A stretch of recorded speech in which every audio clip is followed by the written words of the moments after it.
Hello दोस्तों, welcome to our YouTube channel.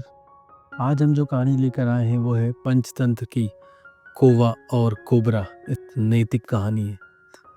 सो चलिए start करते हैं इसे पढ़ना। ये कहानी एक चालाक कौवे और एक क्रूर कोबरा की कहानी है। यह हमें सिखाती है कि बुद्धिमानी से काम लेकर बड़ी से बड़ी समस्या का समाधान किया जा सकता है। कहानी इस प्रकार है।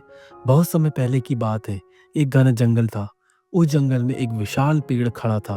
उसी पेड़ पर एक कौवा और उसकी पत्नी रहते थे। वे दोनों खुशी खुशी अपना जीवन बिता रहे थे। लेकिन उसी पेड़ के नीचे एक बिल में एक खतरनाक काला कोबरा रहता था। हर बार जब कौवे के घोंसले में अंडे होते, वह दुष्ट कोबरा बिल से बाहर आकर उन अंडों को खा जाता। यह देखकर कौवा और उसकी पत्नी बहुत दुखी हो जाते। उन्होंने कई बार सोचा कि इस समस्या का कुछ हल निकाला जाए, लेकिन कोबरा की ताकत के आगे वे कुछ नहीं कर पा रहे थे। कौवे की चालाकी। एक दिन कौवे ने अपनी पत्नी से कहा, हमें अपनी बुद्धि का इस्तेमाल करना होगा। हम ताकत से इस कोबरा को नहीं लड़ सकते, परंतु एक अच्छी योजना बनाकर इसे हरा जरूर सकते हैं। कौवे को एक चालाक उपाय सूझा। वह एक राजा के महल में गया जहाँ राजकुमारी नहा रही थी। उसने देखा कि वहाँ बहुत कीमती गहने रखे थे।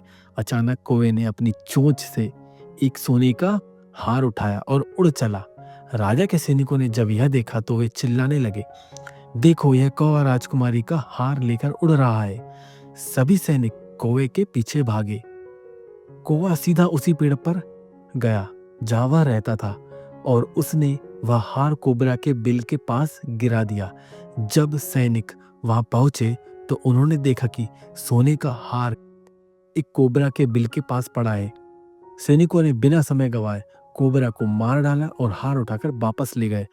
कौवा और उसकी पत्नी बहुत खुश हुए, क्योंकि अब उनके अंडे और बच्चे सुरक्षित थे। इस कहानी से हमें यह शिक्षा मिलती है, बुद्धिमानी से बड़ी समस्या को हल किया जा सकता है। शक्ति से ज्यादा महत्वपूर्ण बुद्धि होती है। दुष्ट को अपने ही जाल में फंसाया जा सकता है। यह कहानी बच्चों को नैतिक शिक्षा देती है कि कभी भी डर कर हार नहीं माननी चाहिए, बल्कि बुद्धि का उपयोग करके समस्या का हल निकालना चाहिए। अगर आपको यह कहानी पसंद आई हो तो इसे लाइक करिए और शेयर करिए और हमारे YouTube चैनल को सब्सक्राइब करना ना भूलें। धन्यवाद।